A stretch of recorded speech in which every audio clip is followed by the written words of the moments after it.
What's going on, everybody? It's your boy Carlos Gomez, aka Sammy Too Brilliant, coming at you with episode number 10, I believe. Yeah, episode number 10.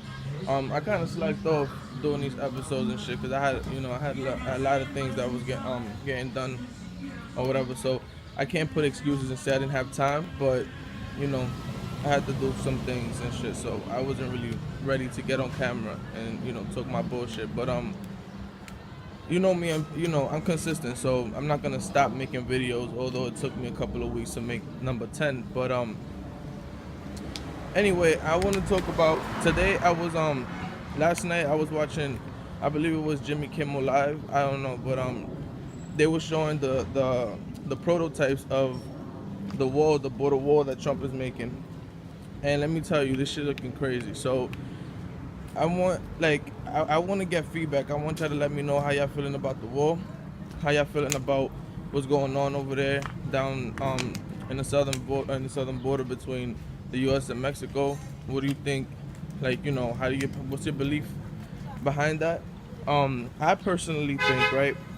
I'm not gonna say that I dislike the war because, in my personal belief, I feel like, I wouldn't buy a house if it was missing a wall. So for example, the US has four edges to it, right? So it's, we have the northern part, which is us, between us and Canada, and we have Niagara Falls or whatever. So there's immigration, immigration is there. I've been to Canada, so if you're gonna go to Canada, you have to show your passport, blah blah blah. So, and not anybody could just walk in from Canada. Then we have the East Coast, which is, we don't need nothing there because ain't nobody just gonna pull up in ships and shit. That's the Atlantic Ocean. Then we have the West Coast, which is the Pacific Ocean, so we don't need nothing there because ain't nobody gonna pull up to California or Washington State in a fucking ship. So the next thing is the southern border. How the fuck we don't have border protection there or immigration? So that's how I feel about the wall. I'm not gonna sit here and say I don't like the wall. I might not like the way he went about talking about the wall and banning this and banning that or whatever, kicking people out. But I don't disagree with having something on the border. I do believe that he has to have an entrance. We have to have some type of entrance. I don't care if it's a fucking door that says "Welcome to the U.S." or a highway, that people could just drive in and drive out. But we need to have something that protects us or keeps us at least, safe or whatever. Because like I said, I wouldn't buy a home or a business or anything that has three walls and one wall is missing and it's open to the fucking public. So that's just how it is. So I don't see why people protesting it and people are so against it. It makes no sense. So it's not even about being racist. It's not even about being a bigot. You feel me? It's not about being any of that. It's just common fucking sense. I'm a son of immigrants. My parents are immigrants. They came in the 90s or in the late 80s.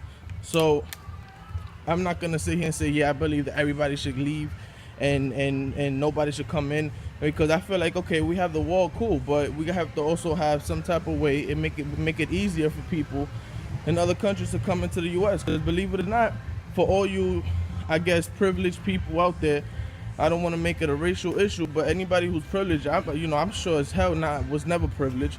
But for anybody who's privileged and don't know the sacrifices that people make to come to this country, it's pretty fucking big. I have family members that actually came, that came to this country, illegally and legally. And the sacrifices is fucking enormous. They leave their families, they leave their everything in another country just to come to the U.S. for a better life. So, privileged people, again, not to make it a racial issue, but they wouldn't understand that because a lot of people just feel like, they've been here from day one. They for example, discovered America, so that they wouldn't understand that. Plus, Europeans, they don't even need to come through the border because they got easy visa. They're our allies, so they get visas fucking like nothing. Hispanics don't get no fucking. It's not that easy for Hispanics to get visas. It's not that easy for. Thank you. This man right here just he let me rock. I appreciate him. So it's not that easy for any other group of people to just get visas. So I wouldn't expect for you guys to understand. And anybody who's privileged, black, white, anybody, I wouldn't expect for y'all to understand other people. As long as you're privileged, I don't think you will understand. So and for everybody who's sitting here, and another thing is the NFL shit, right? Everybody want to fucking talk about boycotting the NFL. Everybody still watches it. I don't know how. I don't know how y'all sitting here. Oh, we're gonna boycott the NFL. NFL this, NFL that. But y'all still watch this shit. Black, white, everybody. Democrat, Republican, everybody still watches that shit. I just came out the cigar shop. Everybody was watching the NFL, talking shit about it, talking shit about the politics behind it, but they still there chanting and fucking talking and ranting about the NFL. So that shit gotta just stop. That shit gotta just, that's dumb. And for the president, that fucking stunt that the president, Vice President Pence pulled off with Trump, that was obviously staged, with them going to the NFL game, Pence going to the NFL game and then leaving because the NFL players kneeled. Like, my guy, that shit is, honestly, that shows what side you on, because instead of you being a president for one side and saying, oh, they're disrespecting the flag, which they're not, they're disrespecting the anthem, which they're not, they're disrespecting the military in the country, which they're not, why don't you fucking ask a simple question and say, yo, what are y'all protesting? What can we do to help?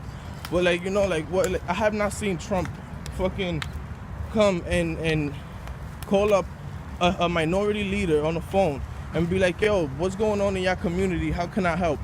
You understand? Like, I was just watching a fucking interview with this guy, and he had the audacity to say that the reason why the minority communities is so bad right now is, and all the killings and shit, is because the police aren't able to do their job and they're being politically correct. They need to be tougher. What the fuck is wrong with him? You don't see that the cops, how much tougher you want them to be? They're shooting people back and forth. They don't. It's not like they ask questions first or and then shoot later. No, they shoot first right now. That's the reality of it. So why the fuck are you saying that they need to be tougher? What do you want them to do? Like, just shoot for no reason? So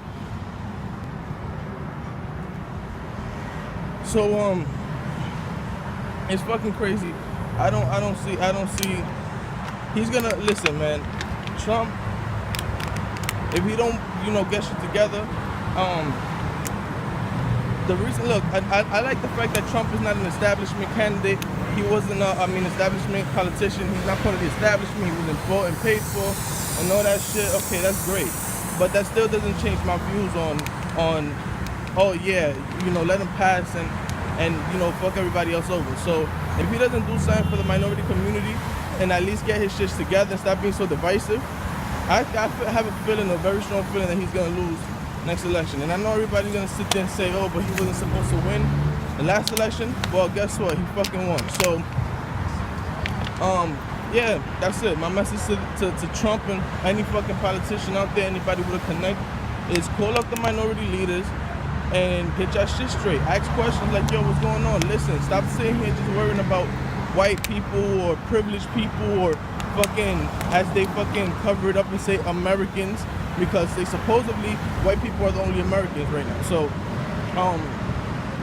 yeah, so like this video, subscribe to my channel, share the video if you can, leave me feedback, comment on it, and I'll see y'all for episode 11.